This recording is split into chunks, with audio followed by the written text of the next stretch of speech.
From the Honey Butter Republic, this is the Soul Podcast. I'm King Sejong, reminding you to not use that hairdryer at the gym. Trust me.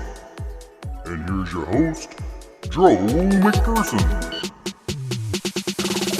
And welcome to the Soul Podcast. Thank you for joining us. This is Joe. With us today is a veteran of the Old Soul Podcast, the man himself, the vet, Michael Hurt, which now he is now Dr. Michael Hurt. Dr. Love. Happy to have you back. So tell us a little bit, for those who don't remember you from the old show, a little bit about your background, qualifications. Other than being start with the, look like one of those heads from the beginning of Superman 2. Yeah, I'll start with the numbers. First came to Korea in 1994. Was here for 2 years on the Fulbright English Teaching Assistantship (ETA). I was assigned to Jeju 중앙중학교 and Jeju 서중학교, Central Middle School, and yes, yeah, and West Middle School, whatever that means. Did that, got interested in Korean history and the history of the colonization of the Japanese.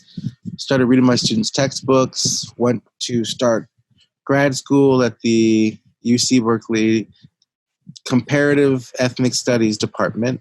And which is basically, I was jokingly told, only half jokingly, that just by attending, I got an FBI file on me because it's such a radical, full of radical Marxists and weirdos that you just attend, they open up a file on you because you're going to do some weird shit. I think us living here in Korea for this long, we already have CIA dossiers on us.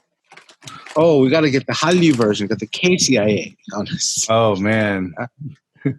But, yeah, I mean, actually, 2 years in Korea, then 6 years in grad school. Then 2002 came back to Korea to do my dissertation, ostensibly on Korean national identity and its relationship to ideology as taught in school textbooks. Ended up finishing the dissertation and finishing up my program, not anywhere in the early 2000s, but I finished in 2014, and I was an ABD for way too long, 12 years. So that sucked. I did a whole bunch of things, taught in foreign language high schools, did your podcast, started doing street fashion photography. My claim to fame is the first street fashion photographer and street fashion blogger before there was anything called street fashion. Right. I was doing that in 2006 to, I guess, now. And what else is there? So, yeah. Became finally the doctor in 2014. Which also I think is a great wrestler name. Yeah. Which was the doctor? Dr. Hurt. Dr. Hurt. Dr. Pain. And yeah, actually that's a good thing. And 2014 I thought, oh, now that I finally am a doctor and I've got the certifications and the papers, finally my destiny has arrived. So I went down, I got a job as the director of this international whatever study program, and they wanted to make a Korean studies program there. And they were like, you're the person who's going to make it. You're in charge of everything. And realized only too late, but it's not like I wouldn't take the job anyway. But only too late that I was just a token and a figurehead, and nothing was going to happen down there. Mm-hmm. So, spent did I spend 2 semesters there? Maybe I spent 2 semesters there. No, a semester there. Figured out that I wasn't doing nothing down there. and my program got scouted by a place up here. I'll leave that name out of there, but also I was just a pawn in some guy's, political game at school. Nothing was happening with that, and just kind of jumped ship from place to place until about last February. And I'm just trying to work on the side, write my book. Then I just realized it's pretty much already written. I just have to find someone to publish. I got to find an academic publisher to find this, to publish this book. And just keeping on. I research on Korean. I'm a visual sociologist. I write on street fashion, digital subcultures, and these days I'm doing a paper on Korean Instagram and things like that. Oh, really? Yeah. Visuality. And this paper is on, there's a thing called pay model. Pay models. Yeah. So there's this kind of Korean subculture, digital subculture of these models who dress up or dress not very much up, dress down, take things off, very risquely, and get paid by the hour. And there's this kind of pre-existing subculture of like Korean, you know who I'm talking about, the Korean kind of ajashi photographers who have like thousands of dollars, cutting edge equipment, but basically I know where this specialized. You know where this is going. They've been doing this since the early 2000s. This sounds like the guys that are over at the sports car shows. They're just there to take really pervy pictures of the models. Yeah, that's exactly where a lot of that was focused. Racing models. And there's like a whole ecosystem of like racing models. You go to the show, you take the pictures, but some of the groups of photographers would like form these like roving bands of shooters, and they would like get the best racing models, pay them a very high hourly rate, split the money between themselves, split the fee, and take really racing model pictures. So there's that. Those are called chusa sajin groups. And where will one find those? No, I'm joking. They were mostly on, if you go down and do a digital history of all this stuff, they're mostly in daum cafes, as were the early street or fashion communities here. They're very powerful. They're all based on daum. And, isn't that where most prostitution's gone to? Is daum cafes? Well, daum cafes have always been the home of anything and everything that's happening on Korean internet back in the day. Then neighbor cafes, and then I guess it's Facebook now. But now we're splitting off to all these other types of chat things. Where what was it? The latest scandals with Nbang, like they've gone beyond. Yeah. So anyway, I, as a photographer, it's like being an undercover cop. You assume this identity. I am a photographer. I am a fairly okay photographer. I have lots of fashion, designer, other kinds of connections.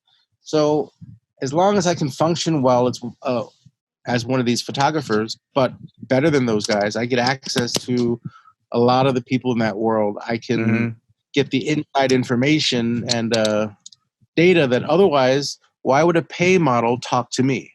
You have you have a distinct style. I was like, the only reason they would talk to me is because of my photography. Like if I was just a fuddy-duddy researcher, I'm like, hi, pretty girl. No, the way you light your models, I think, is really interesting. Oh, thank you.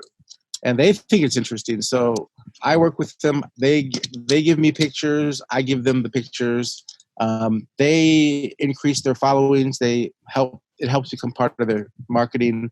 So I get access to the inside information that other folks wouldn't get unless you're one of these people. So in terms of my methodology, I'm not a participant observer.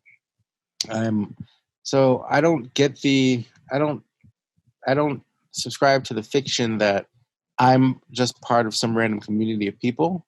Mhm. I'm not one of them, never will be, I'll never be considered to be, but I'm, in terms of a participant in their field, I'm a participant practitioner. Like, so as a photographer, a model knows how to make sense of what I do. They're like, oh, why would I have a relationship with you? Because you are a fancy academic and you want to talk to me, I'm supposed to talk to you? No.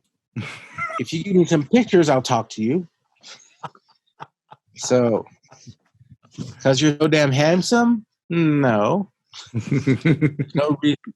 And that answers one of the fundamental questions that an ethnographic researcher has to kind of ask. Why are these people even talking to me? Why would I expect them to talk to me? Because I'm from Harvard and I have a fancy name and blah blah blah. No, not going to happen. You're from Berkeley, especially these groups. Yeah, but they don't. It doesn't really matter. I mean, the real question for them is, what do I get out of this? Do I get more famous? Do I get more money? Do I get more social capital because you're working with me? No. So that's what I do these days. Now, to be honest, a lot of Korean fuddy-duddy 50s, 60s aged Korean male, mostly, academics don't have any fucking clue what it is I do. They can't make sense of it unless I say, it's Hallyu. If I say it's Hallyu, like the street fashion thing, they're like, oh, it's K fashion. Oh, we get that. Oh, God. Yeah, so they're like, yeah, publish on K fashion. We get you. You got to put the K in front of it. Yeah, I can't put a K in front of this work very easily. And if I write a paper about it, they'll understand it. But if I write it, I guess with a Korean domestic audience in mind, they're going to be like, huh? But I think I made a presentation on this pay model thing, and the data was very preliminary. But the people in Australia, they liked it quite a bit. So yeah, I'm still working to get part 2 is kind of like getting deeper information. So yeah, it seems like your market is still outside Korea, though. Yeah, and I think that's the thing about succeeding in Korea is, in order to be recognized in Korea, you have to be recognized outside of Korea, and that's true as well. Yeah. Or just sometimes I'd see it this way. I see like some people concentrate on being recognized inside Korea and they work on their career inside Korea, and others work on their career outside of Korea. I think you and I've always concentrated on outside Korea. Yeah. Well, that's the only way to get ahead in this country. And those who know, they know, is you can do whatever. You be on Arirang TV. You can be like recognized. Koreans are like, we love you. But Koreans don't respect that. Like, the only reason people pay attention to me is because my academic credentials and everything is outside of here. Yeah. Like, and I hate to say this for people who have, invested in being here, but, if my PhD was from a Korean institution and I'm black and they do the shit that I do, no one would talk to me. No one would talk to me. Like, if you add up all the social capital and da-da-da-da, I have the privilege, the wherewithal, the yo-yo to do whatever fucking esoteric research that I want to do, partially because I wasn't educated here.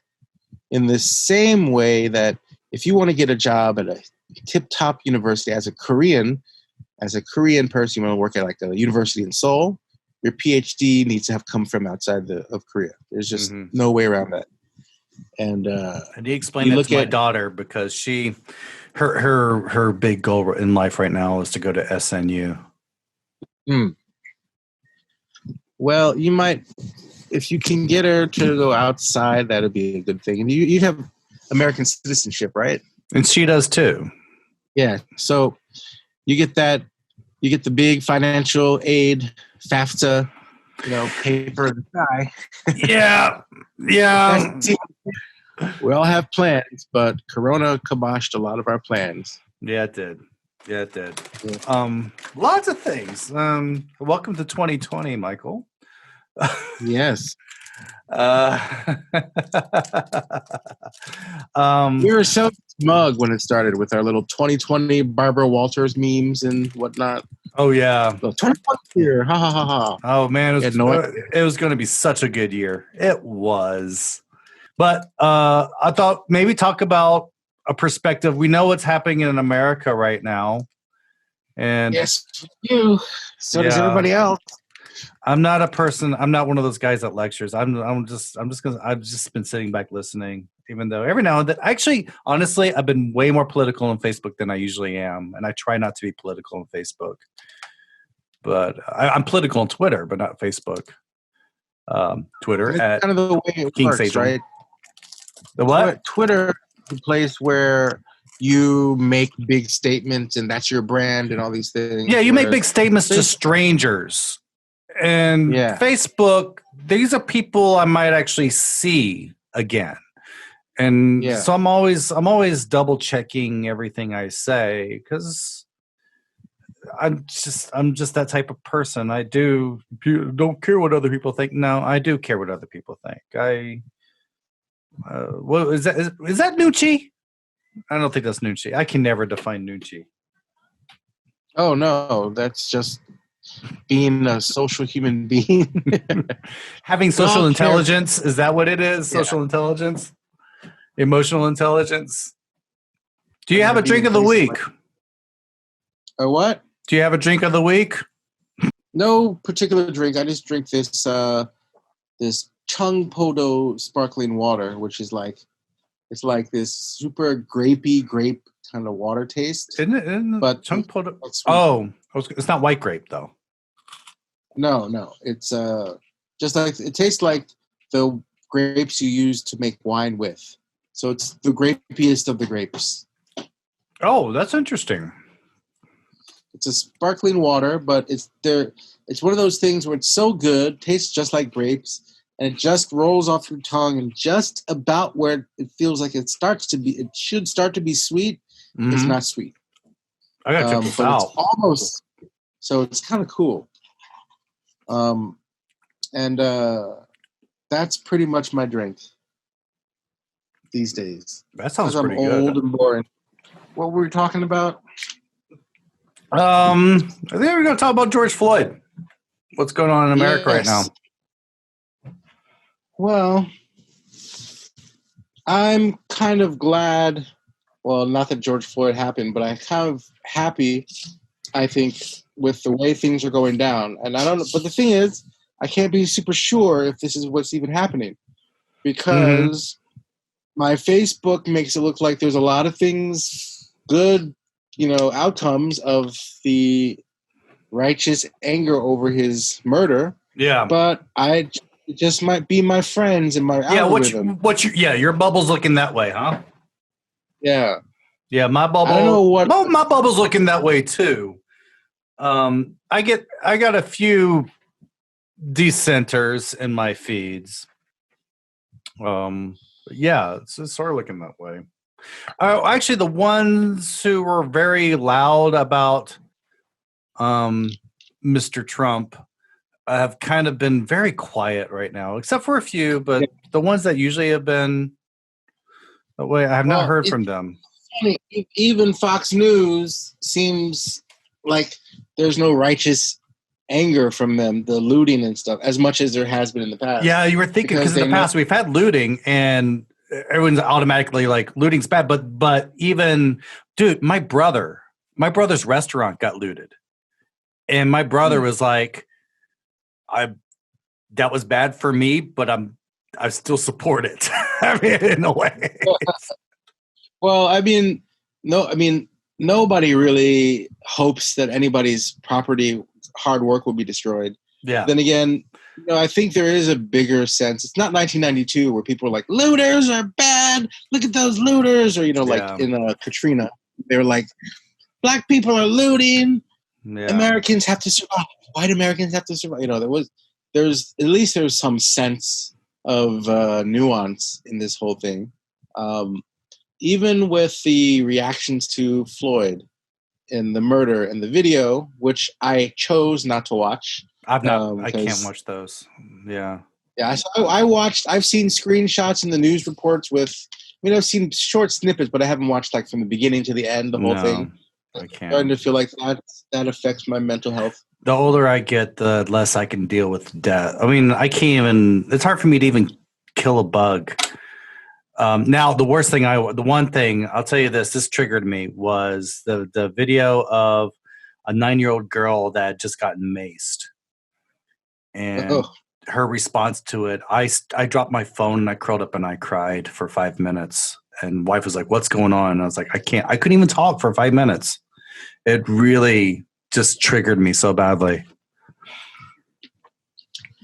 The stuff these days, I remember it gives me a similar feeling back in the day when we were still dealing with, this was new to us, with like ISIS and the beheading videos. Mm-hmm. And, I've seen shit before, but I was like, well, I never reached a point where I was like, oh, I can't watch that, or I regret watching that. So I watched one of those, and I was like, oh, okay, I'll never watch those things again. I'm scarred for life. Thank you very much. Yeah, have you ever seen Faces of Death or any of that crap? Yeah. Or in the late 90s, I was working at a TV station in the control room, and we got live satellite feeds. This is before Twitter and all that stuff, where you can get all that stuff easily. So only TV stations could get these feeds, and we were getting a live, unedited feed of Columbine as it was happening. And it was horrific. It was really bad. And after that, I did not want to see anything like that. So I avoid watching. I'll read the descriptions. That's how I am with horror movies too.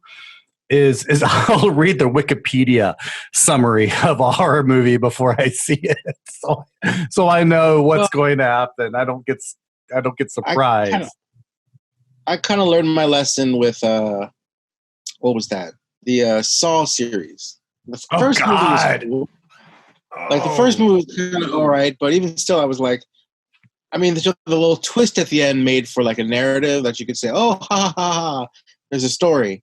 But after that, it was like Saw 3, 4. I don't know how many they had, but I was like, you know what?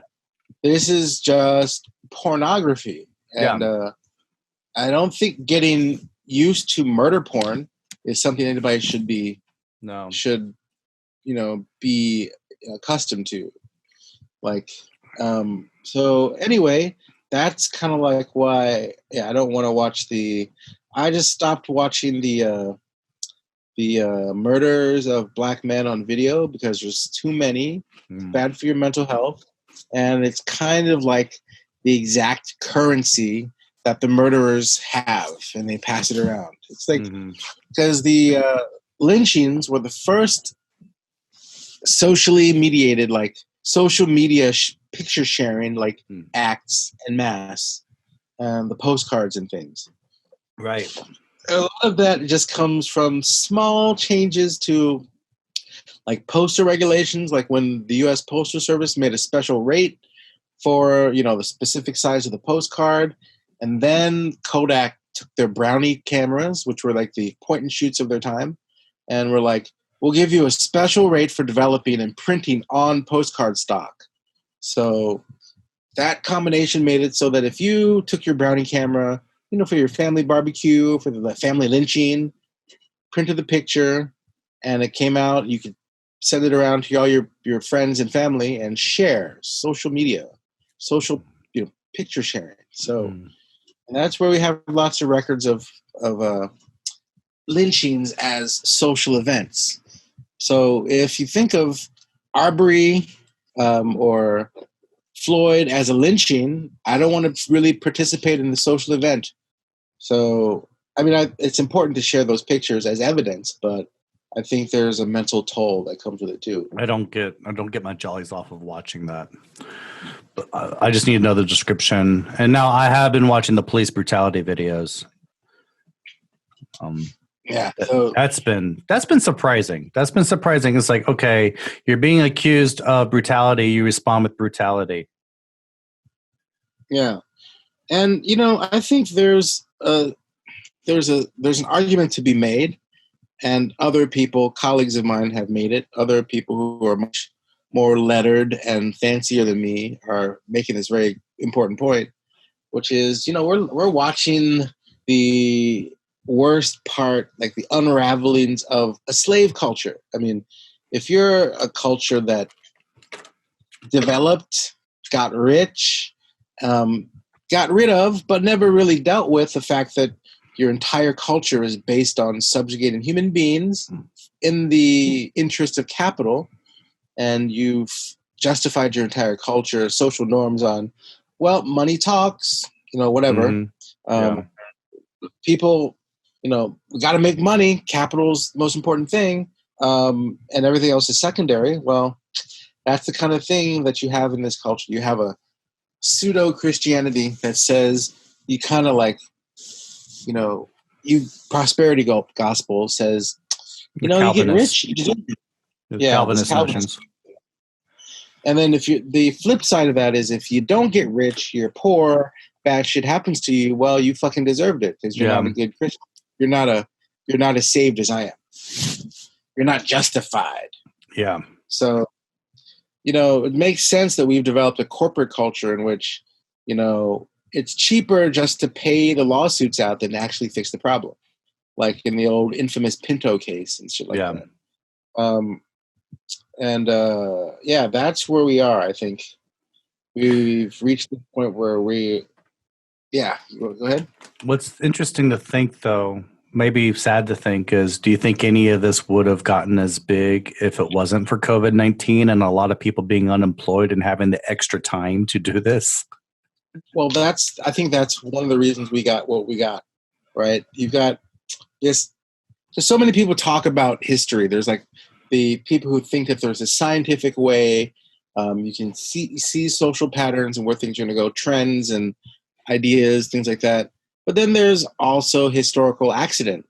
There's the accident of birth. There's the accident of personality. Meteors fall from the sky. Strange viruses, ravage the earth. And suddenly people are at home. Unemployment is huge. Economies are being shattered. And people are stuck on their fucking social media. And then they see stuff that's been there for generations. Like it's interesting. The Central Park is what kind of manifested this huge tsunami of anger. Like, we've had the barbecue Becky's, we've had the whatever. There's a pool patty or whatever. There's so many of them. Yeah. But, the thing is, she told on herself. It wasn't even like there were other people around she was trying to impress. Yeah. She was just so psycho. That was nuts. That's one thing I did watch all the way through. Because you just have to see how crazy that gets. Yeah. Because you have to see what people are capable of. Well, why did she have to say African American man? Why would you even point that out? And then she got hysterical when she said that. Well, I really feel like in a lot of these videos, people, it's like they're possessed. It's actually scary, like The Exorcist, scary, like your skin crawls. Mm-hmm. Where you're like, wow. Some of the people, I don't know if you saw the one of the lady in the hospital. Where she was like, no. Like I thought her head was going to turn around. Like, it's like something just like some, I don't know, man. Just something just comes out in people, like like Michael Richards syndrome or something like that. It's like deep down, it's the demon that's never been dealt with. That inside, and I think that woman had a little bit of that demon in her. Because because I don't think she's probably, from the sounds of her job description, her life, she's not exactly one of those like theater hardcore like thespian people, but I think she just entered a mode where she just tapped into something elemental, where a black man was like correcting her, and that she could not fundamentally take. That just seemed like at the end of George Orwell's Animal Farm, like pigs standing upright and walking, like that fucked up. So she's like, well, this is just inherently wrong. And she just lost her shit. And the guy, the more normal he acts, the more she kind of realizes that she's like losing her shit. the more wronged she feels, even though she's the one doing it. And then when she's on the phone and she's like screaming, like he's gonna hurt me, like whatever she says. She sounded like she was crying and truly desperate. The thing that's chilling is I was thinking, it struck me in that moment, damn, it's really good that you're recording this right now, because if that white lady had convinced the person on the phone, there hadn't been 30,000 of these similar incidents, that guy would have been fucked. If he'd been standing there with his like little birding like goggles or whatever, and are just being like a nerdy dude that he looks like he is, I mean, they'd have been like, oh my God, it's like the Crips and the Bloods, kill it. I mean, the dude's just like, apparently just a mild-mannered like Clark Kent black dude, like the most harmless black dude you could imagine. He was a comic book artist, wasn't he? Yeah, he from Marvel. He like helped create some like queer-based comic and Star Trek. So he's like the opposite of whatever the narrative she's trying to put out there. But the thing is, it's a good thing that guy was that guy. Like he was like the walking Urkel of the black Urkel. Well, Urkel was black, but he was not the guy that everybody. But isn't that so sad? It's like he had to be such an he had to try 3 times as hard, just like Obama just had to be like so perfect just to had to be flawless. You have to try 3-4 times as hard to be not what other people are. What am I trying to say? You got to be overly articulate. I'm using air quotes. Overly articulate, just for people to just even take you seriously. And that's how they tried to get Obama so many times. I mean, they tried. I mean, that's how narrow he did that walk between, between the extremes he can't be on. I mean, he knew this his whole life. I mean, even way back in the day when he, I think, entertained the notion that he could be president when he was even a youngster at Harvard. Like, he's the kind of dude who, when they're passing around the marijuana, like puff, puff, he's like, skip me. Yeah. I'm good. Yeah. Thinking ahead. He's not allowed to have pot as a college kid or a graduate law student, whatever. You can't do that much, man. Can't be a recovering alcoholic like the president before him. Or be your daughters. I mean, those Bush daughters, they were motherfuckers before they went to the White House. They were a handful. Yeah. The Obama daughters, they don't get to be normal. They can't ever have a bad day. And I'm sure whatever way he told him, he's like, Malia, okay, you can't have a bad day. Okay, period. You just cannot have a bad day at all. So, because we have a responsibility, we fuck up, like our whole race is on the line. Like we're done forever. And that's why they tried to get him for the tan suit. I mean, really, the tan suit. And that's how desperate they were to get him. And that's why I knew he hadn't done anything wrong in his whole life. There was no Me Too's. There was no, he put his hand up my skirt. There was no extra side chick, none of that stuff. Because if there had been, with as many microscopes as were likely used to go up his ass, we would have known. He would have gotten to become president. If he was like, grab him by the, like there would be no Obama, nothing. No grabbing by the domestic cat. No. None of that. And I think it's the ultimate proof of white privilege. And I know people bristle at this term, that, I mean, Donald Trump just bumbles his way up and up and up, all wrapped in a white man suit.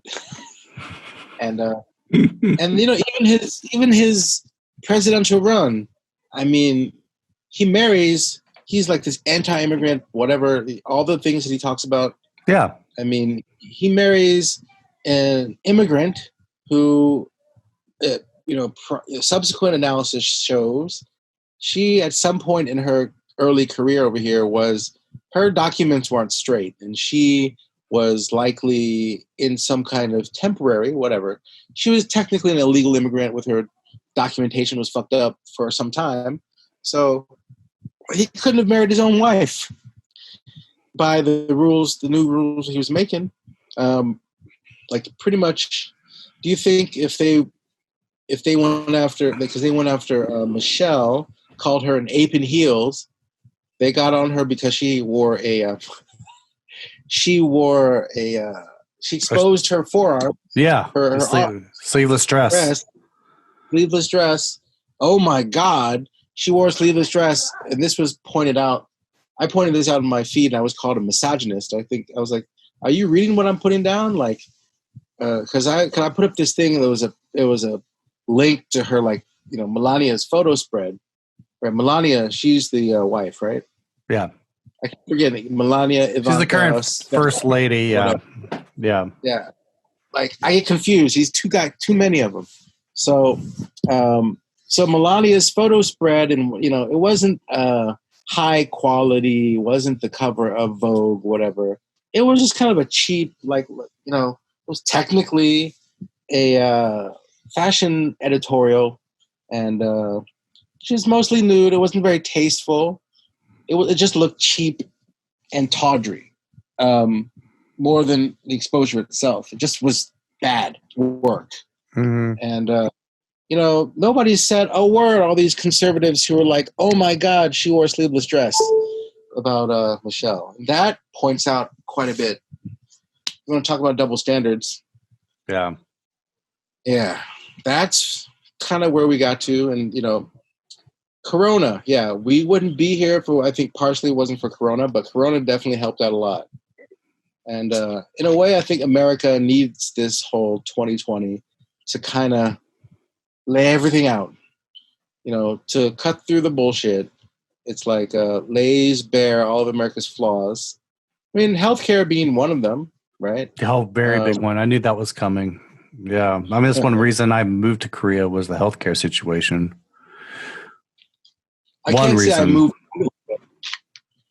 I moved out of the States for that, but it's definitely what, as friends were like constantly, when are you coming back? When are you coming back? You got to start your academic career properly here. I was like, no. Once you get a taste of another system that's way better, you don't want to, I just dread ever going back into the American system. I used to work in the American system and saw firsthand how the insurance companies twist things around to deny people coverage. Like the whole system is jacked against you. It's to give profits to basically on a green card here, and I don't feel like the system is trying to jack me. So I go to the local neighborhood doctor up here. Feel sick or whatever. In fact, my girlfriend, she felt all the really sick flu-like symptoms, all this stuff in the last week of December. And went up there. She was like, I know I have the flu because I'm deathly ill. I've got the chills. And the doctor's like, nope, tests say you don't have the flu. There's no flu.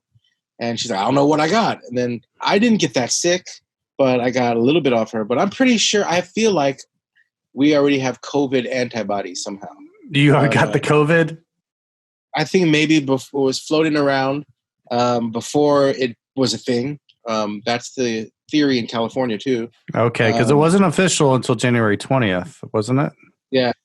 So there's talk that COVID was bouncing around well before, whatever, Wuhan. It was bouncing around in California. In fact, I think it's Harvard that did a study of like the antibodies and the cases they found there, because the rate of infection is statistically under what it should be in California. But California back last fall reported a very unusually early flu season. And they think that maybe that could have been COVID. Because I think the jury has gone back out and said, we're not so sure it actually started in Wuhan, the way people say it started. Like jumped from some bat or whatever into whatever. Pangolin. Yeah. Yeah. We don't. So there's the idea that was floating around way outside of China, and China just might be where it first got on our radar. Never heard that one. So yeah, that's a thing. In fact, they're doing genetic tests to see if people who may have had the antibodies and whatever. Maybe it was spreading around. I'm not an epidemiologist, but they're working on that question specifically, like last fall. There's theories. But anyway, back to healthcare. I feel ill or anything off. I go to the local doctor. She's an MD. She's not in a big fancy hospital, but she's an MD. She can, prescribe things. She can figure out basic things. I can be like, my girlfriend could be like, I've got the chills. I've got a fever. I'm weak. My muscles are aching. I don't have the flu. What the hell is that? And she's like, I don't know, but take these pills. Right? You go home, you feel better. You saw a doctor, and it costs $10. Yeah. Right? Yeah, it costs that cheap. Yeah. That's once you're used to that, you're like, I heard about my friend. I had to get a root canal. Went through the whole rigmarole, but ended up paying $600 for the whole thing. Yep. Like 6 procedures. And I got a zirconia crown. And whole thing $600, best in the world possible crown, the most expensive one. Yeah, that's a diamond. Yeah, it's a fucking, the shit won't break. I'm like, even now, like months and months after, like I'm crunching walnuts. Yeah. It's good work. And $600 for that. And technically the labor on that, the cleaning of the root canal was free because that was covered under insurance. So the only thing I paid for was the stuff related to the actual canal installation, the zirconia crown, like that kind of stuff. But I think I asked friends about their root canals. Some people are like, yeah, it was $6,000 out of pocket, $12,000 out of pocket. And I'm like, that's barbaric. Almost a car. Yeah, I'm like, no thanks. And then you throw a kid, which I don't have, but you have. Yeah. A kid to that. My kid is deathly ill. I don't know what's wrong with the kid. How do you fix my kid? Oh, it's $100,000. Your kid has some rare disease. Like, what? What do you do? I have no idea how to deal with shit like that. Like, GoFundMe? I shouldn't be on GoFundMe. Yeah, that's our health system is basically GoFundMe. Yeah. My brother just posted something today about like someone broke friend of his broke her leg, and she's doing a GoFundMe to help pay for it. That's the thing. One of the reasons I don't go back, and I'll talk literally about my back. So I had developed in 2012, my back goes through phases. I have little attacks. It was one of those attack phases where if I walked or sat upright for more than 30 seconds, it would build up to the immense fire burning pain. Yeah. And the only way to get rid of it is to lie down on the floor where I am immediately, and it would just go away. And then I stand up, it just charges. I have the opposite. Back. I actually get it when I lay down because I had a back injury a few years ago. And yeah, if I lie down for a while, it's very painful to get up. So, and my wife keeps thinking it's so easy if I'm lying down in bed, I'm ready for the night, and she goes, "Oh, Joe, could you go get up and just check all the doors and windows?" I'm like, "Of course, because it's my job, but do appreciate that is very painful for me to do right now." Yeah. Well, the thing that got me, my mom, who is Korean, she watches all these Korean medical shows, which is kind of funny. The dramas or the facts? No, they have these shows with these famous doctors in these hospitals, and they're like, Dr. Kim revolutionized, and all these things. It's almost advertising for their services, but all of these are the most famous doctors in Korea who do these amazing things, invent procedures. So she watched this doctor who has this like procedure where they have like a live X-ray of your spine, and they stick in a needle and they maneuver the needle in real time to move your discs. It's like I want that because I want to find out what's going on with my back. And this guy, he's known for this procedure. In fact, I think the deal is he kind of invented this version of the procedure and introduced it to Korea, and everybody does it, but he's the number one dude at it. So my mom was like, you have to go see this guy in this hospital. And I was like, okay, fine. And finally, after I was in the middle of that kind of pain, I went down for one procedure, and this guy is so arrogant. I mean, bedside manner. I mean, he knows he's good, right?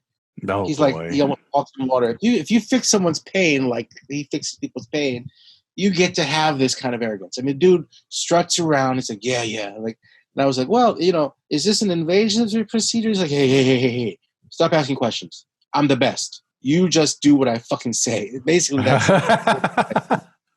I'm like there. My mom was visiting. I kind of look at my mom. She looks at me and she's like, yeah, this guy's kind of a dick. He's like Dr. House. But yeah, I did the procedure. I'm like lying face down. I feel this, he numbed it up. I feel this irritating, like strong pressure in my back. Yeah. And does some shit. And I have to lie completely still for like 4 hours after. And I'm fixed. Fucking gone. Oh, wow. Like magic. Like, I'm just like, shit is fixed. I mean, there's a little twinge, but you're supposed to go back for a couple more procedures. I went back for one more procedure.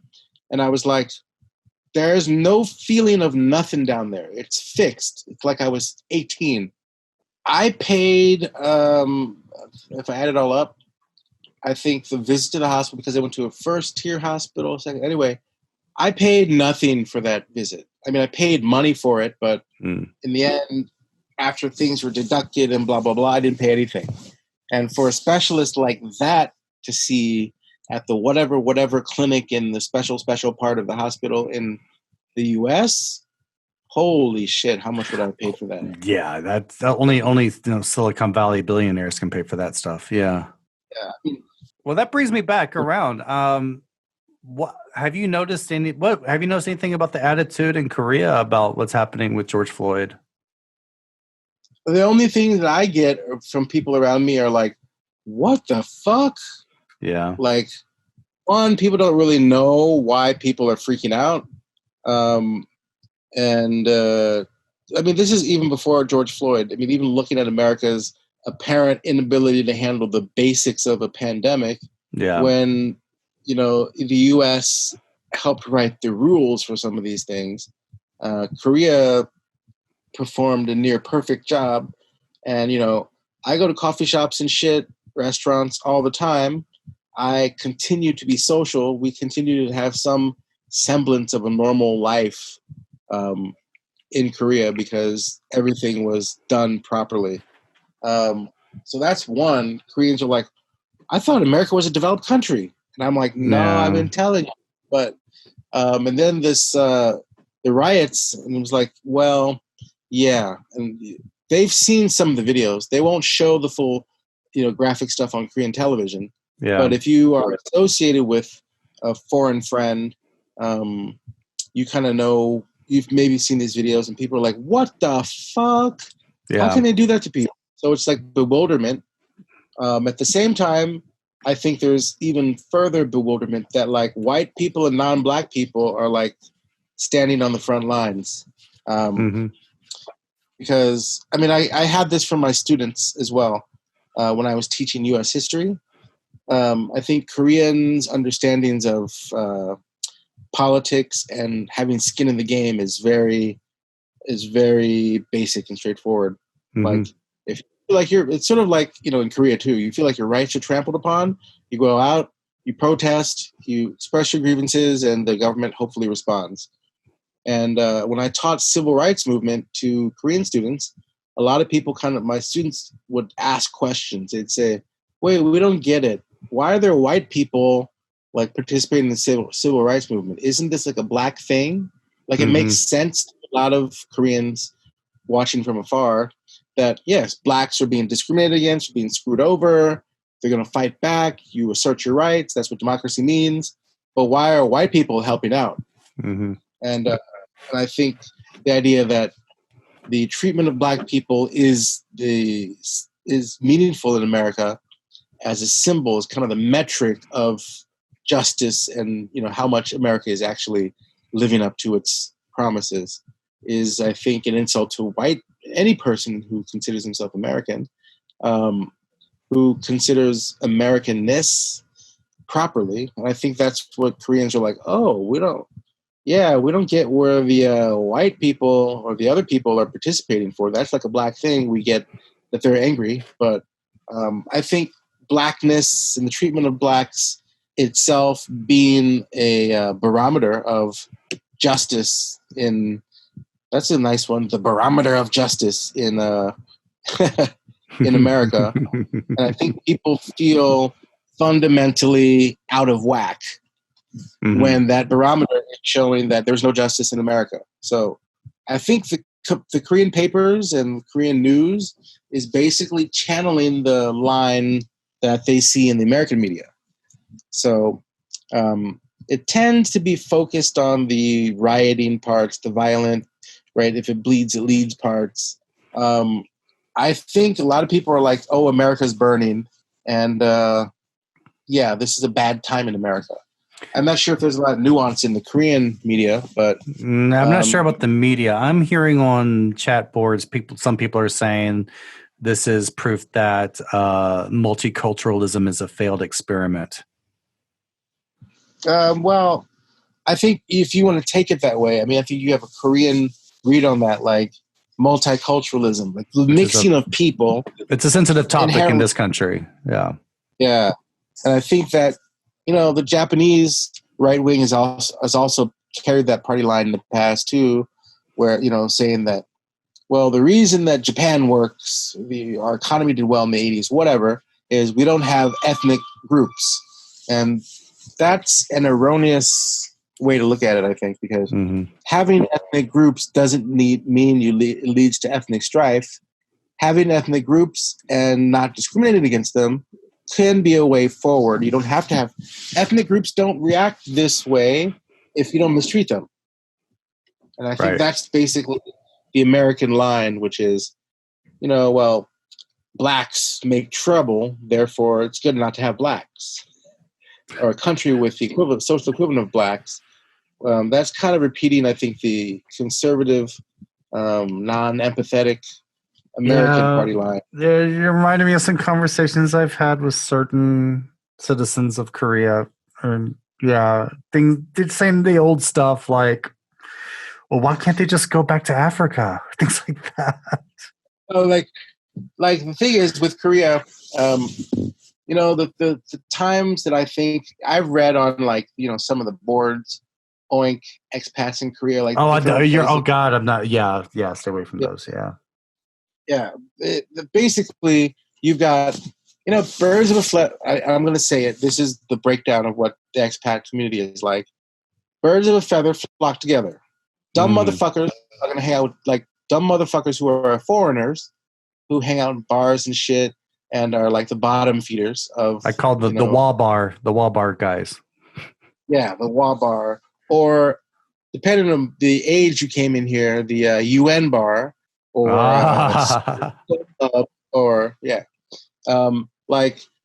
scummy motherfuckers hang out with scummy motherfuckers. So scummy foreigners hang out with scummy Koreans, and when you get those two groups of people talking, you're going to get people who are the dumbest of the dumb. Sorry to be elitist, but I define dumbness not in academic accolades or whatever, but just in terms of your behavior. Whether you choose to read things or not. Your curiosity levels. Yeah, your openness to other things, otherness. So the kind of white dude who hangs out in Oink and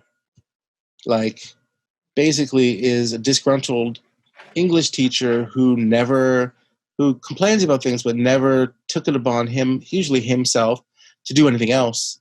And then fast forwards to many years later, and you're not doing what you want to be doing, and you're jealous of other people who seem to be doing things that are not, what you're stuck doing. And it's a picture of like self-regret, envy, haterism. And the girls that you still apparently pick up in places, like the scummiest places in Seoul, the kind of girls who fuck with you are the kind of people who say dumb shit like the stuff you described. It tends to be those people, right? But if you hang out with people who read books, who talk to other people, who sample other cultures, who push their own boundaries, I mean, some of these people, for example, are a little annoying to me. They're the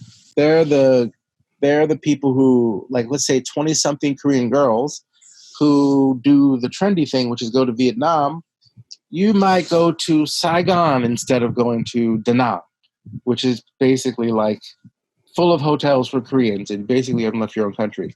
Like, the kind of people who it's kind of weird, cultural appropriationally, whatever. The kind of Korean girls who go over to Vietnam, and this is mostly girls, not guys. Most Korean guys go to Vietnam, go for golf and for fucking Vietnamese hookers. Well, when you say going for golf, that's implied. Yeah. Yeah.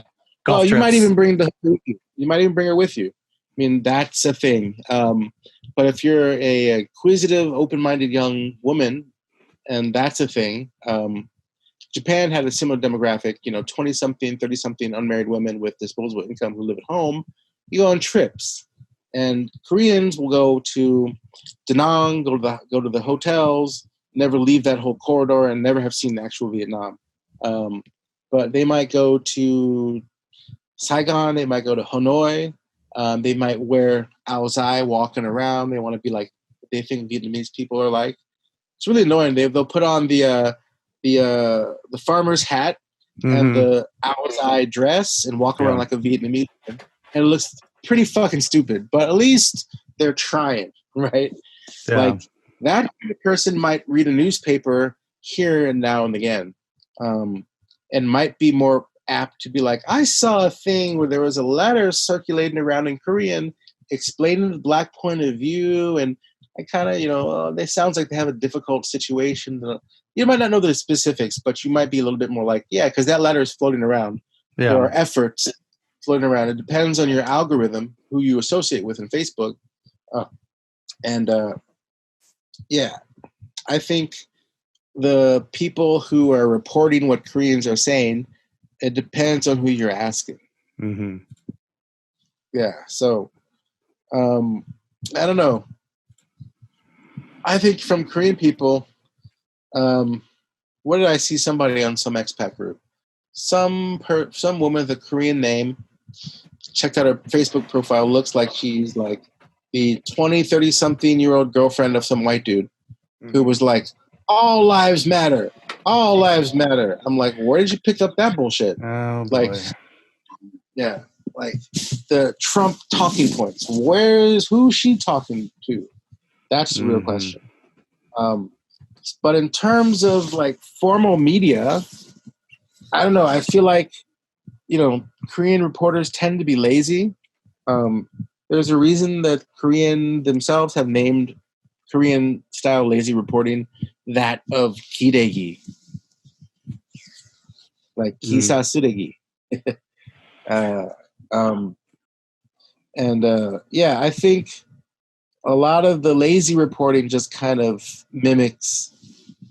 apes the point of view of American reports. And I think you'll see more complexity, nuance in the reporting now that there's become more nuance in reporting, and even the social media that has been coming through since the first days this went down. Yeah. So, but again, there won't be as much nuance as there is, whatever there is in the U.S. news. I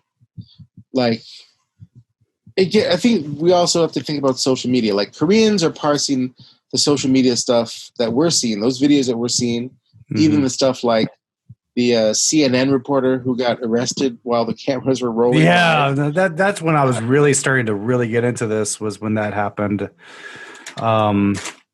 And it was a Korean American friend that I first saw that from. It was soon after it happened. Yeah. That's when I was going, oh my God. What kind of science fiction apocalypse are we in? Dystopian future are we in? Yeah. And I think in those cases, you get people who are like, you get the people who do the kind of cultural intermediating, like Korean Americans or other bilingual people, Koreans who've lived overseas for a long time, who know what they're looking at. Like they, will take the video, put their thing on top of it, share it.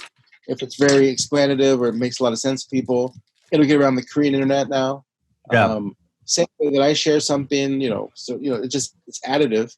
And I think the thing that's really good at explaining things gets a lot of lateral sharing instead of just getting stacked, my comment on top of my post on top of my post. Like I think that's a huge thing going around that's changed Korean perception of the States, because there's a lot of different levels and angles now because of social media.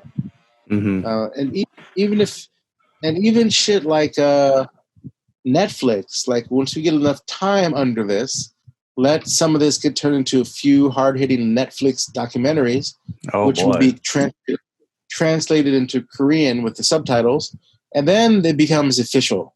Koreans are like, okay, we're on your level now. We know what's going on because we got the full subtitles and the full treatment.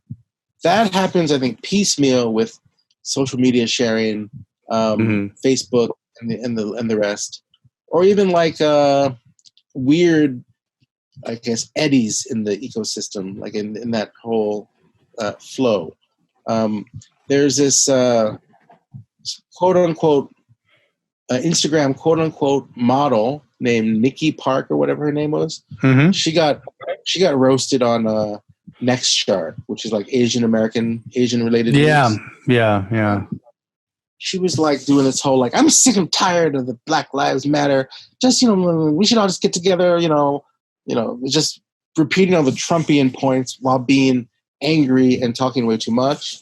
And the Asian American, I don't know, you wouldn't say it's Twitter, but it's Twitter, Instagram, and then when it gets picked up by an aggregator kind of news thing like a Next Shark, Upworthy or something like that. Next Shark picks up the Asian American stuff, and they ripped her a new asshole. I mean, as far as her influencing, I think she's done. So, because she just made everything Asian American and progressive like hate on her. You kind of have to. It was bad. Her Instagram story or her video, where she made this little speech, was like, "Oh my God! Like I totally can't." Oh my God, Becky, look at her butt. It was just like, stop talking because you're going to find yourself without followers and influence pretty fast. Yeah. All you have to do is not make this video right now. Like, read the room. Like, what are you doing? Like that kind of stuff gets bounced around. She's Korean American, or what I like to say, K-Town trash. Yeah, anyway, she thinks she's someone, but she's not. And she gets bounced around because she's the representative of where the Korean narrative shouldn't be right now. And I can see her Next Shark article getting picked up by Korean low-feeding media and getting passed around the internet. And then, she's not based here in Korea. But anyway, she's stuff like that, I think, trickles down to where Korean people are at, and there's a lot of people in the middle kind of interpreting all this stuff. So I feel like Korean people could be where a lot of Americans are, but it depends on your particular associations and your algorithm, because Koreans are in their own bubbles. So I guess the adjacent bubbles, like whatever people who are here in Korea are listening to, like whoever your adjacent bubble is, that's where you're going to be getting your information from, I think. But I think the official narrative tends to parrot what the American narrative is, whatever that is. I mean, it does vary depending on whether you're an MSNBC, CNN, or Fox News person. Yeah. So, Or I just get a weird aggregate news. Well, have you noticed? I mean, have you noticed? Okay, now this is one thing. Have you noticed? Now, Korea's done very well with its response to coronavirus compared to much of the rest of the world. I think so. oh yeah. But I don't know. I mean, has it been perfect? I don't know. Have you noticed much as far as how foreigners have been treated during all this? Now that's where I thought, oh, here I am, like, Korea's so great, my dentistry is awesome, I go to the doctor, all the stuff I was talking about. But here's where the hammer's going to drop.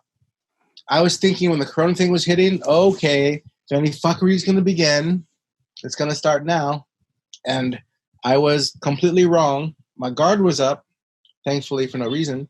Because from the beginning, Korea was like, in order to encourage people to come forward, if you are a foreigner, come forward, you test positive for corona, insurance, national health insurance or not, you're covered. We take care of you.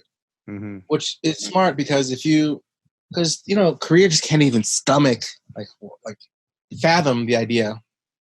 Why would you come forward for a test if that meant financial doom and gloom for you? Mm-hmm. And with the contact tracing, which is something that I thought was a good thing, and in theory, it is a good thing. We're like, okay, someone tests positive, they put into the national emergency broadcast system that person's basic anonymized information. Mm-hmm. This person was a Polish national, 29, lives in this neighborhood, went to this place. Oh, I remember that. Yeah, I think we talked about that on Soul Podcast briefings. Yeah. Yeah, so that guy was like, the thing is, if you're in that guy's neighborhood or his community, who you can figure it out. It's not hard, but he's not technically outed. Yeah. So if if it was me, if I had gone positive in this small community, my little Haebangchon neighborhood, that had been 48 years old, American male, went to the Fat Cat, went to Le Chien Blanc coffee shop, went to vegan cafe. But now we know where to see him. Okay. Yeah. So if that came out in the national broadcasting system, people had tracked my whereabouts. They didn't publish my home address or anything, but they'd be like, where is Michael Hurd at? Haven't seen him in a few days. Oh, heard there was an ambulance outside his house one night. And then 48 years old, figure out they ain't seen my ass, but they know who's a freaking customer in all these places. They'd figure it out. So yeah, but I think if you got it, that's not much of a stigma. The Polish guy, he was breaking quarantine. Yeah. Yeah.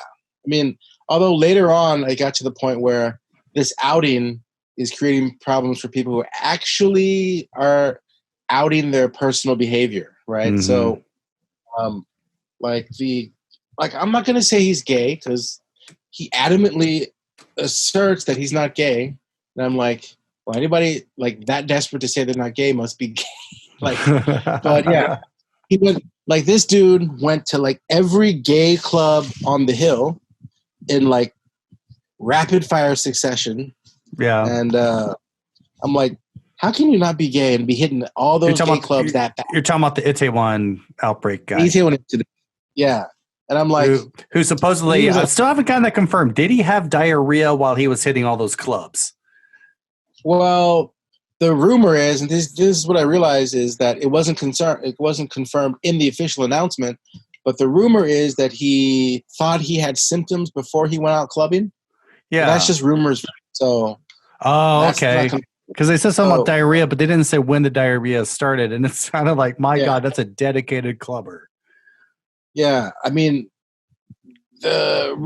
thing that I heard is that got me mad, and a lot of other people mad were like, wait, you yourself suspected you might have COVID and you went out?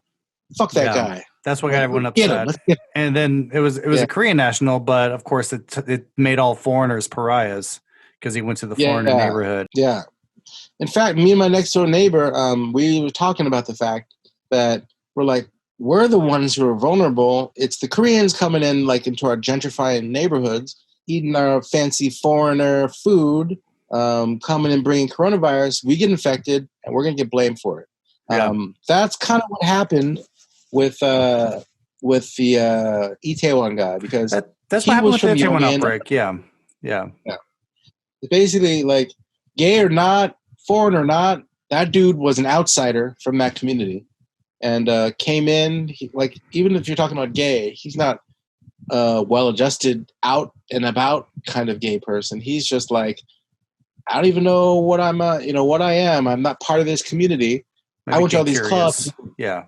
He was a first timer, and he apparently licked everything in there. I know. It's like so many people were infected from that. How do you infect that many? But it makes sense, though, because what is the goal of any club? Is it social distancing or closing social distance? Yeah. Right? So you dance with somebody, you're not feeling it. You dance with someone else. It's like, wow, you can be doing a lot of virus passing. Just one club, but he went to 6. So, damn. I've gone clubbing before, not often, but 6 with diarrhea and that's dedication. Fatigue. Like, you must be horny as shit. I don't know what to. Yeah. But like, I don't know. Got diarrhea and you feel like death. I'm not gonna go clubbing. I'm just gonna stay home. No. So, anyway, even with that, and I was pretty angry about that. I actually went down to one of the expat-owned bars. Actually, the business license is technically they're a restaurant because I think they serve a dish or two. But anyway, I went down there and I made my dissatisfaction. I was like, really? Are we doing shot? Like, this is what I was hearing. I was like, are we doing this the day after the outbreak? For real? You're going to be like out here in close quarters with no masks, yelling shot, passing. Like, what? Are you crazy? I think I can guess where you're talking about. Yeah. So I'll just leave that the names out, but I was not happy about this. But even while I was very upset and I felt like we were on the, in the crosshairs, I also realized that in Korea, you're a scandal for about half a minute before they move on to the next thing. That is true. The Koreans completely fucking forget. Like, because now then it became the Bucheon Kupang warehouse distribution center. Kupang, now it's Incheon. Now it's church groups in Incheon. Yeah. Yeah. So nobody gives a shit about Itaewon anymore. Yeah, it's passed. So I feel like it's going to be over fast. The next cluster infection is going to be the end of the Itaewon problem. So that's what happened. But overall, throughout the entire thing, like, Korea's dedication to being like, foreign, legal, illegal, whatever, Korean, non-Korean, you get tested, you get taken care of. You're done. Mm-hmm. It's fine. And even the national and local city government programs to off like COVID-19 economic relief things. Yeah. They apply to foreigners as well. In fact, the low income one. It took a while. But this what seems like Korea does a lot. Is like, at first they do something really, that's not cool, and then they come around and go, oh, sorry about that. They do that many times, and then they do something else. I think that's kind of because, like, some city officials make up this policy, probably some young person researching options, and Sweden, who knows, other places, putting together a thing for Korea. Put together a policy. It applies to all citizens of that town. And then somebody asked the question at the end, oh, do foreigners qualify? And the person at the top is like, I don't know. Ask around the room, and they're probably like, I guess we should include foreigners because nowadays it'll look bad if we don't, right? I kind of get the feeling that either that question gets asked. I don't think that conversation even happens. It's just past their brains. It gets out, and then foreigners show up and are like, wait, do we get this too? And they're like, I guess. I don't know. Yeah, the first response was no. The first response, of course, no, of course not. You are not part of us. You're not one of us. And then people start going on and saying, well, that's kind of not right. And then they look at it and go, oh, yeah, that was not right. we shouldn't have done that. Yeah. But And then the next thing happens, and we go through the cycle over again. But the reason I don't complain about that very much is just because if you look at the Korean case, Koreans like make this like, okay, random thing happens, COVID-19 relief programs, and then it does apply to foreigners. So like CGV, right? The CGV movie thing. Like I went to get my first CGV card. I was racking up my points, right? But to get the fucking card, like to get registered in the system, like my foreigner identification number, which has the same number of digits as the Korean citizen's number. Yeah, that's the way it was designed. And officially, they're supposed the foreign numbers are all in the database, the national database. But sometimes even big corporations don't update their numbers with all the numbers. Yeah. So I was applying for the CGV card, and I was like, and I was like, this is CGV, legally. People don't know that's a movie theater chain. Yeah. Yeah. So like shit like that, you apply for your membership discount card for whatever, like Olive Young shampoo, caps or whatever. Yeah. And it doesn't work. And then, the person rattles the cage enough and it's like, wait, why can't I get a discount card? And they're like, because it's not working in the system. Yeah. I don't know what that came out Italianish. Why it's not working in the system? And it's just not working. And then people are like, but that's discrimination. Hold on, let me make a call. And then it just kind of gets taken care of. Yeah. And sometimes the process is harder, but I think in the Korean system, if you rattle the cage enough, it can get taken care of, especially if you're like, Korea is a discriminatory country. People are like, okay, let's fucking fix this shit right now. And I feel like in the American case, it's like, well, this is wrong. In order to get anything changed, I mean, we're talking about Floyd, right? Floyd, COVID-19. I was trying to move over to this new re-entry requirements, but I'm not sure how much you're up to date on that one because it doesn't affect you. Yeah. You got lucky on this one. But it makes me nervous in the service. And to tie this up in a bow, if you're talking about like Koreans and the problem of the assistance applying to foreigners, I think if you make enough noise and it's in front of the international audience, if there's any danger of embarrassing Korea or sullying Korea's brand, remember that, Joe? Yeah, branding. We were on the branding committee. If there's any danger of the brand being sullied, Korea is all about the progressivism, and that makes sense. Actually, that's a logical, sensible, rational reaction. America's just like, to the end, fuck you, and fuck you. Oh, and won't backtrack, won't fix it. Yeah. Well, this is the thing. This is the thing. So this new visa reentry, they've revoked all reentry for visa holders, long-term visa holders, F5s, E2s, everyone except diplomats and F4s. Yeah. Basically, I mean, I think what they're trying to do is two things. Mm-hmm. Like one, fix a problem that is a problem. That's true. That's been kind of left open with the visa run problem. Visa runs. Yeah. I know some scummy motherfuckers who've been here for like a decade who don't have a formal visa, run businesses, like do a whole bunch of shit, receive money, like paid gigs, the whole nine, who are on just a tourist visa. And at the end, you can describe what a visa run, right? Visa run is you cannot get a new visa inside of Korea. You have to leave Korea to get a new visa. For certain types of visas. I could upgrade my visa to a marriage visa while staying in Korea, but things like E-level visas, like your English teachers, and last week we were talking about voice actors. Yeah, you have to leave Korea to get that visa and get out of Korean consulate.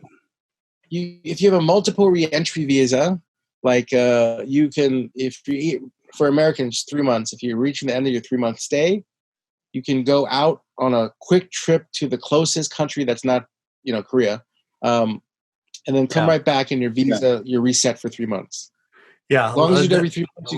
That's a system some people do. Do you think this revoking of visa reentry is to fix that problem? I mean, I don't know the specifics. I'm not inside that room, but I feel like that's a big problem to fix that this new regulation fixes. Oh, they said they were doing this to help with COVID-19 to prove. Well, they're saying like 53% of inbound COVID-19 cases are from foreigners. So that's like that 3% difference means that Koreans don't have to go through these new requirements of getting. So the hard part is you have to get a medical exam 48 hours before you enter Korea, or 48 hours before you get on the plane to enter Korea. And that's going to be kind of difficult. In English. You have to get it in English or Korean. Yeah. So to me, it does address a problem if you're talking about the coronavirus. And I'm not just saying this because it doesn't apply to me, because I find this distressing too. But because, I just got out on the blood quantum exemption. But, it does reduce a lot. How does it feel to have privilege, Mike? Exactly. I got some there.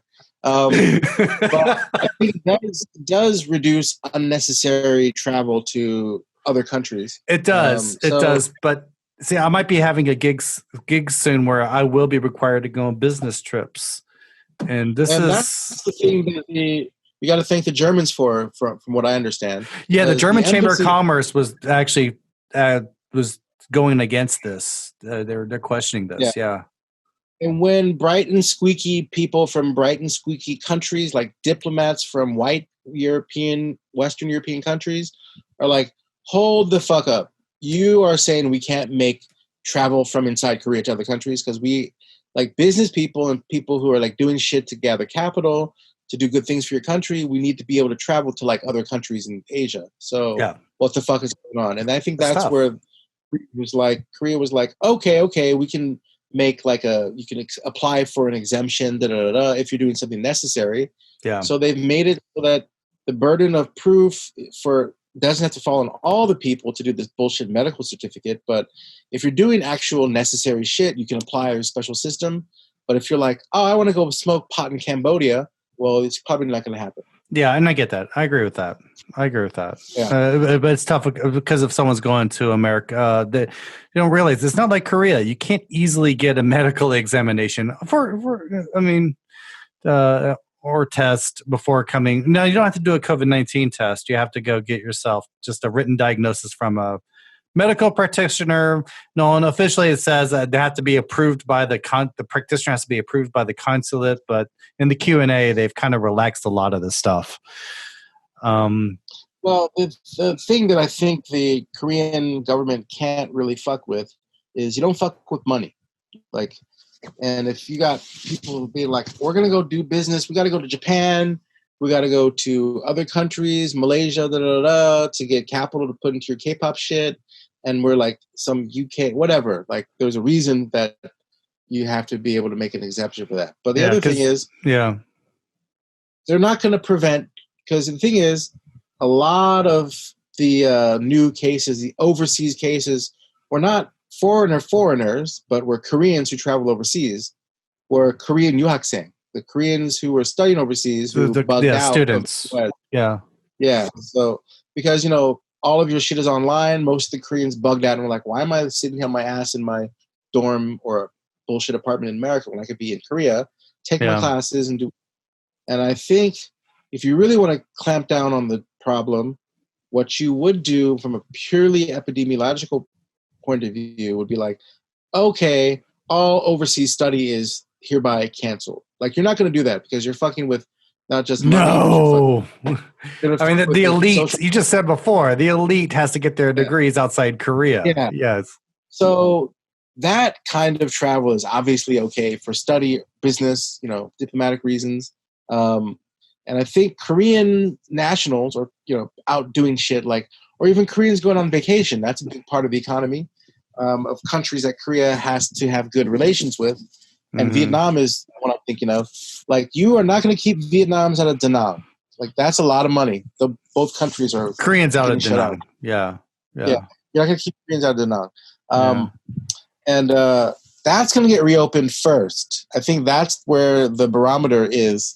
And I think, the visa, whatever changes have to happen, that's gonna be like Koreans can do whatever the fuck they want. Yeah, they Like, don't we're have not to gonna get a fuck medical up. document. So that throws that argument that's a big- that it's preventing COVID-19 just throws it out the window because, a slim majority of foreigners are bringing it in, but 47% is not a small number. That's how many Koreans are bringing it in. Yeah, but I think the main thing is Korea is going to bring back normalcy, like to, because you're not going to cut off your travel options for most of your citizens. Mm-hmm. Investment, whatever else, but whatever. People want to go to Da Nang. They want to go to the beaches. They want to support the economy of Vietnam. Yeah. Right. There's a lot of capital involved in these things, and you're not going to fuck with the vacation times of the elite. So in that, you're going to have Koreans being able to go back and forth. I think looked at from, in a way, a more progressive point of view is, are you going to consider F4 visa holders like me or people of Korean descent?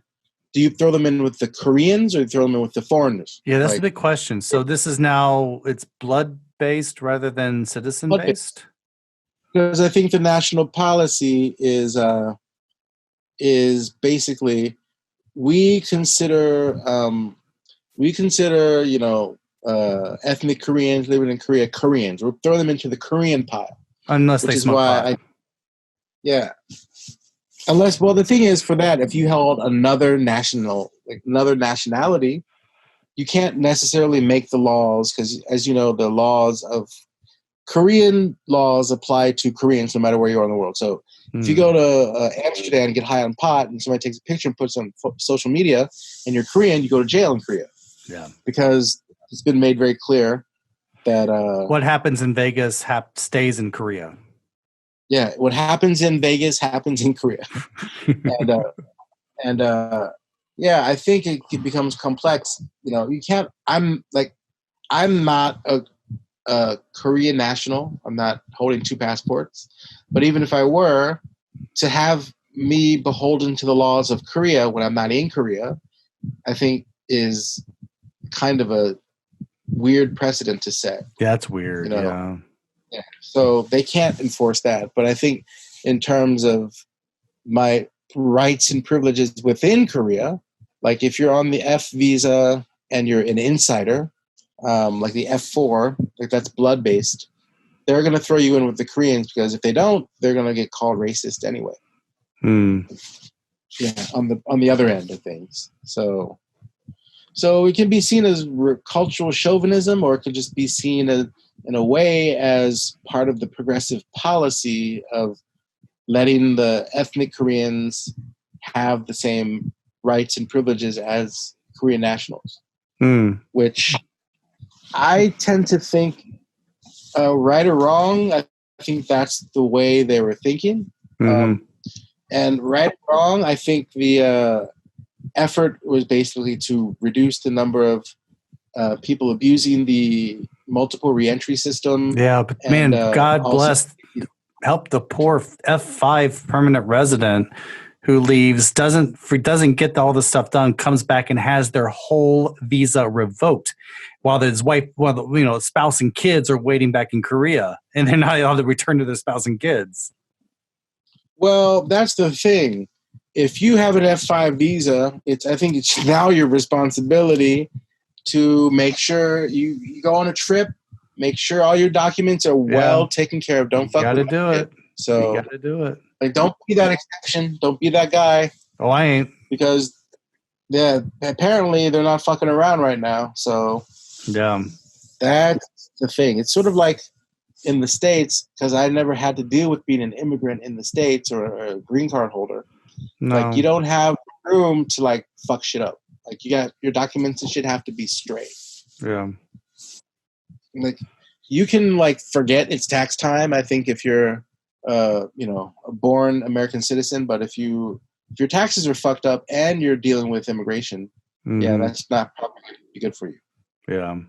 But yeah. So yeah, it's the latest thing this week that's gotten a lot of, especially long-termers, really upset. Even though some people are like going, "Well, I'm not planning on traveling." I'm like, "Well, congratulations, the world revolves around you."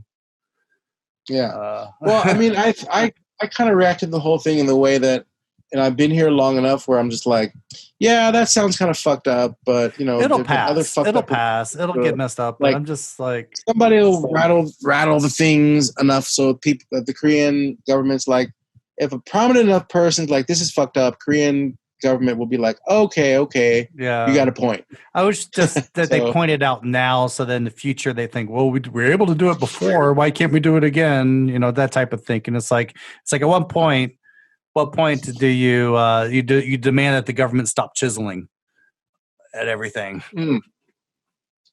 Yeah, even though it doesn't affect you directly. You know, some people. Because I'm not planning on traveling either, but still, just if I needed to. I'm just thinking about someone falling afoul of that system by accident. But I've been looking more closely. They've done a bit of a Q&A. It's their fact. They never did. They still not addressed the F4 question, but everything else has been addressed, and it sounds a little bit more lenient than it originally sounded. There might be ways to get around it. They're implementing an online system to apply for the reentry permit. So basically, I'm just hoping this goes away after a year or two. I hope it's not a permanent thing. Well, as most of these things have in the past, remember when there was the early 2000s when there was this big national meme floating around that English teachers sexually abused, or a sexual threat to children. Early 2000s. That's like every 2 years we have that. Yeah, but like they were actually changing.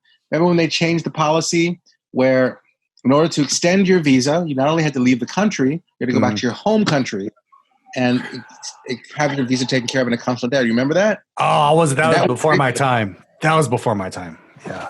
Yeah, there was a time when they did that, and that was like in response. In fact, that's where the lawsuit, I think, essentially kind of was successful, because immigration cited, I think it was NBC. I think immigration cited this NBC documentary as evidence of the threat.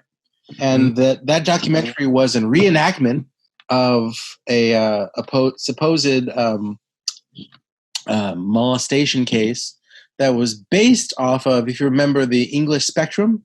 Yeah, that was a fictional work. That was somebody's like fan fiction, like worst case scenario post. It was a parody post, and like the television mockumentary was based on a fictional, non-event as well, which the immigration official cited as the reason for putting that thing in. I think there's nothing to stand on there. Anyway, they were like, because of this threat, like, we have to not only get criminal background checks from your home country, you've got to go back to your home country, renew your stuff there, and before returning to Korea to extend your visa, which made no sense. Why? Yeah, so if you were from Bosnia and you wanted, Bosnia's not a good example. You're from Ireland and you're working in a hagwon, and you just want to extend because you're a good teacher, you teach your ABCs, whatever. You have to go all the way back to Ireland, which I don't know how much that fucking ticket is, but I can't imagine that it's cheap. Yeah. Like, you have thousands of dollars just to continue working on your job. Like, which doesn't pay that much anyway. Yeah. So you've got to spend essentially a month's salary to go back and extend, so it becomes a really, really discriminatory burden. And it just made no sense. And the only long-term effect is it's going to make it harder to hire and maintain hagwon teachers. And I don't see how it would prevent the problem in the first place. It's basically just there to make it more difficult. Just making it more difficult. For me, this reminds me of when they started requiring apostilles on college transcripts. Yeah.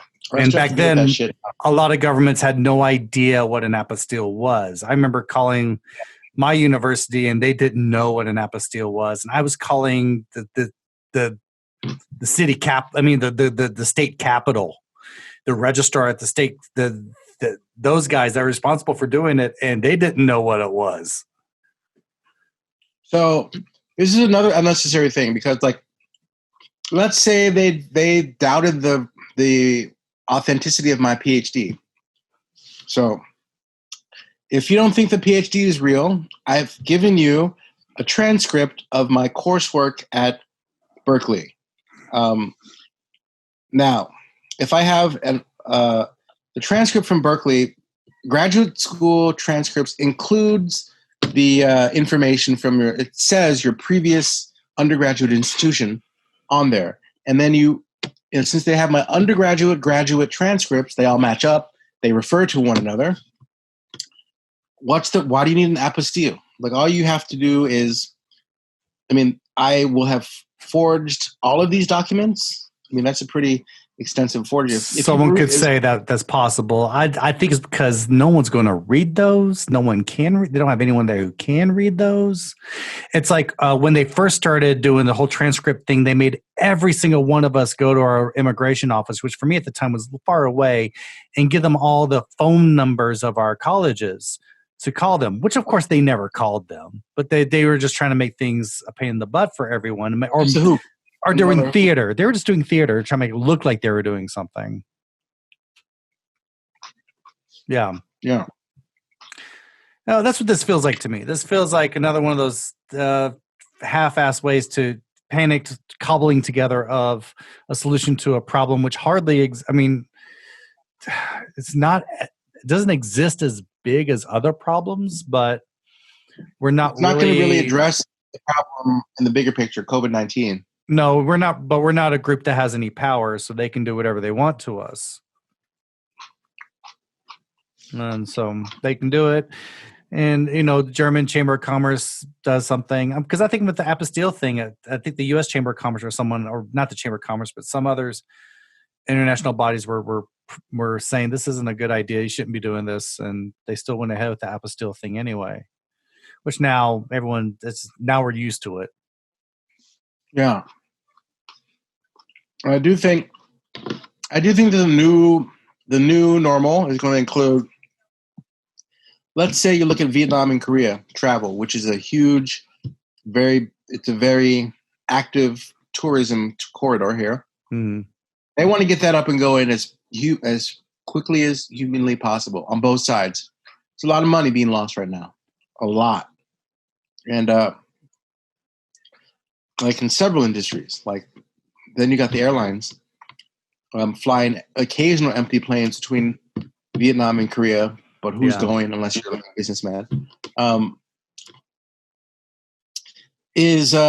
heard this week also about the rapid test, like 1 hour COVID test. Wow. So I'd actually heard that they've already gotten down to this unofficially, because I know a few people who've come into Korea, had to go through quarantine, took the test, and they were told to get the test back the next day. It takes 24 hours. But in every case I've heard about, they've got it back within a couple hours. Wow.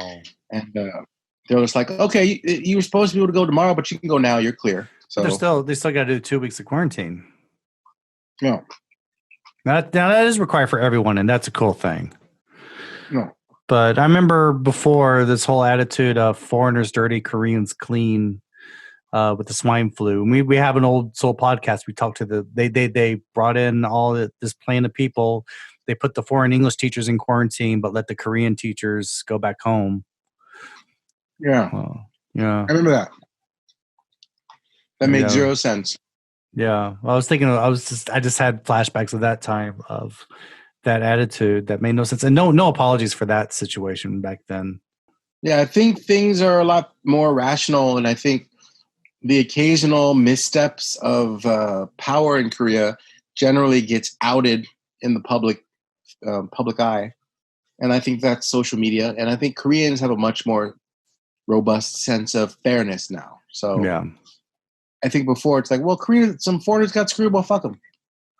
But I feel like Koreans are much more in the space of, well, that doesn't make any fucking sense.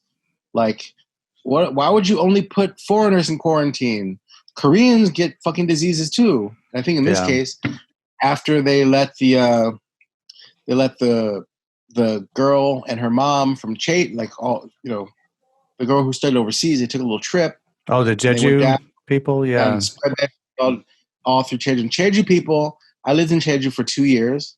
Jeju people it doesn't come out as much these days, but Jeju people have a long-standing distrust and suspicion and animosity against people on the mainland. Yeah. So this doesn't come up very much these days because it doesn't have to, but people not from that island coming down and spreading COVID-19, Jeju people were like, fuck that. Like, we don't see any difference between foreigners and Koreans, this fucking rich-ass soul motherfuckers, come down here on their little vacation and spread the disease to all of us Jeju people. Fuck you, fuck you, fuck you. And that's when the governor was like, we're going to file a civil class action lawsuit against these people. And they have to pay all the medical expenses of all the people they infected. Like, basically, that girl and her family are fucked. Yeah. And the reason, I think the Jeju-do was like, we need to set an example. Well, here's another piece, another thing that's possible that I think may or may not be found to be true. All the Hagwons, when you say Hagwon instructor gave students COVID-19, that happened not too long ago. I forget where. That happened after the Itaewon thing. Was. Yeah. Yeah. That's happened. It's near my area. Yeah. And they were like, foreign instructor. And they were like, ho, that dude's Korean. And he's a Korean math instructor, not an English instructor. But the recent one is like with the Korean instructor who gave his Hagwon student and also his private tutoring students COVID. Mm-hmm. And it was one of the big cluster infections. Now, that's the thing that, again, quietly turned a blind eye to, is this whole time tutoring and shit is going on like crazy. Mm-hmm. No one's while the cracking schools down. are closed. Yeah. I mean, I know several people I talked to in coffee shops, colleagues, friends, younger people who were like, yeah, all my tutoring is like on, like it's fucking on. I got more. And like, I haven't heard really of tutoring being canceled because of COVID. And I'm like, why would anybody let an outsider into their home to like be all intimate virologically with their kid? Like, that sounds like a recipe for disaster. So I feel like once all the contact tracing, all the data gets crunched much later on in this thing, they're going to realize that a lot of the kids in these Hagwons that they're concerned about, and they're like, test the teachers, they're giving my kid COVID. I'm like, no, your kids have COVID. They're giving it to the teachers. They only notice because you're only testing the teachers. You should, if your kid's in a fucking Hagwon, every single one of those rugrats should be tested if you want to be in the Hagwon. Because Hagwons are just basically free baby. They're petri dishes, yeah. Petri dishes, and they're babysitting. So, and the kids just run around. I mean, they run around bouncing off the wall. Go into any Hagwon and look at the walls and see how high the highest shoe print you can find on a wall. That's how wild they get. So, I mean, these Hagwons, these little romper rooms for kids that only like cosplay like they're actually teaching some shit. Like they're basically just like places you stick your kid. It's called babysitting, right? And moms during this are screaming to open up the Hagwons. They need their mornings back. There is no social distancing with these kids. No. There's rules. Rub your hands with the gel. They give you whatever extra food. Remember the during the credits of Ferris Bueller when that girl gives Rooney the gummy bear that's been sitting in her pocket all day. Yeah, that's kids. That's a daily thing. That was a daily thing for me. So I have a friend. She like all her kids are like, "Oh, teacher, here's my candy. You eat this thing." She's like, "Thank you." And she puts it in her pocket.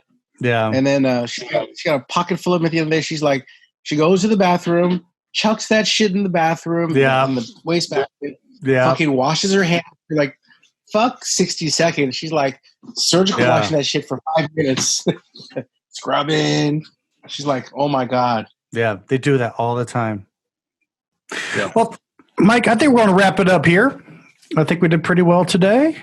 Thank you so much. Okay. I hope you had a good time. I had a great time. Is there anything you want to plug? Not really. You don't have a The only thing website? I would these days plug my my Instagram. That's about it. So my personal Instagram is Kolbengi, Kuraeji. Crazy. For Crazy Men. Yeah. I follow. Yeah. Go there if you dare. Mike, it's good seeing you again. You look great. Well, guilty. You have to include a screenshot of my my Kryptonian face hanging in the air. I'll try to do that when I get the screenshot for the show. Well, thank you, everyone. Thank you for listening. Remember to subscribe to us. Until next time, stay safe. See you later. The Soul Podcast is produced by Joe McPherson and is copyrighted 2020 by Zenkinchi International under the Creative Commons license. Parts of this podcast may be used for non-commercial purposes if you remember to give us credit. You can contact us at sejong@soulpodcast.com. That's SEJONG@soulpodcast.com.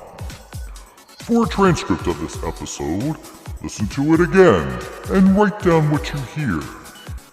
Please support us at patreon.com/soulpodcast.